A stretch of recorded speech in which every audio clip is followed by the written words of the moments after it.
பாம்பனாறு அருகே லேண்ட்ரம் எஸ்டேட்டில் கேளையாட்டை வேட்டையாடிய நபரை வனத்துறை அதிகாரிகள் கைது செய்தனர். பேரிமேடு பகுதியைச் சேர்ந்த பாலச்சந்திரன் என்பவர் தான் கைது செய்யப்பட்டது. இவரிடமிருந்து 10 கிலோ கேளையாட்டின் இறைச்சியும் பிடிபட்டது.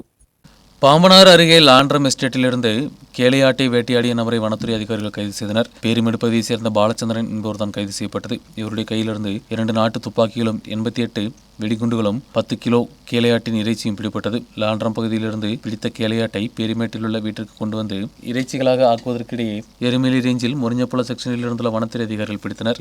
ഇൻഫർമേഷൻ ഉണ്ടായിരുന്നു. നമ്മുടെ എരുമേലി റേഞ്ചിന്റെ കീഴിലുള്ള മുറിഞ്ഞപ്പുഴ സ്റ്റേഷന്റെ പരിധിയിൽ ഒരു വേട്ട നടക്കുന്നുള്ളൊരു ഇൻഫർമേഷൻ ലഭിക്കുന്നത് പ്രകാരം നമ്മുടെ മുറിഞ്ഞപ്പുഴ സ്റ്റേഷൻ സ്റ്റാഫ് ഒരു സ്പെഷ്യൽ പെട്രോളിംഗ് നമ്മൾ പീരുമേട് ഭാഗത്ത് നടത്തുകയും നമുക്ക് പീരുമേട് കൃഷ്ണന്റെ അമ്പലത്തിന്റെ അടുത്ത് വെച്ച് നമുക്ക് ഒരാളെ കിട്ടുകയും ചെയ്തു.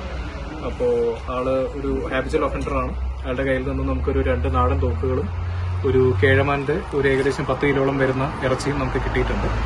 അപ്പോൾ നമ്മൾ ഈ ഭാഗം മനസ്സിലാക്കിയ എന്താണെന്ന് വെച്ച് കഴിഞ്ഞാൽ ഈ ഭാഗങ്ങളിൽ ഈ ഒരു മേഖല ലാൻഡ്രം അതുപോലെ കൊടുവ ഭാഗങ്ങളിലെല്ലാം തേയിലത്തോട്ടം പ്രമാണിച്ച് ഒരുപാട് ഈ വേട്ടയാടൽ കുറ്റകൃത്യങ്ങൾ നടക്കുന്നുണ്ടെന്നുള്ള വിവരം നമുക്കറിയായിരുന്നു. അപ്പോൾ നമ്മളിതിൻ്റെ പുറകെ കുറച്ച് കാലമായിട്ടുണ്ടായിരുന്നു. അപ്പോൾ കൃത്യമായിട്ടുള്ളൊരു ഇൻഫർമേഷൻ്റെ അടിസ്ഥാനത്തിൽ നമ്മുടെ സ്റ്റാഫ് കൃത്യമായി പെട്രോളിംഗ് നടത്തുകയും ഈ പ്രതിയെ നമുക്ക് പിടികൂടാൻ സാധിക്കുകയും ചെയ്തു. ഇപ്പോൾ പ്രതിയെ നമ്മൾ കസ്റ്റഡിയിലെടുത്ത് ബാക്കി നടപടി നമ്മളെല്ലാം കഴിഞ്ഞു. നമ്മൾ ഇന്ന് നെടുങ്കണ്ടം കോടതിയിൽ இவர் நிரந்தரமாக வனவிலங்குகளை வேட்டையாடி காட்டிறைச்சி விற்பனை நடத்தி வந்ததாகவும் வனத்துறை தெரிவித்துள்ளது. இவருடன் இருந்த மற்ற நபர்களுக்கான விசாரணையும் தொடங்கப்பட்டதாக எருமேலி ரேஞ்ச் ஆபீசர் ஹரிலால் தெரிவித்தார். News bureau, Kattappana.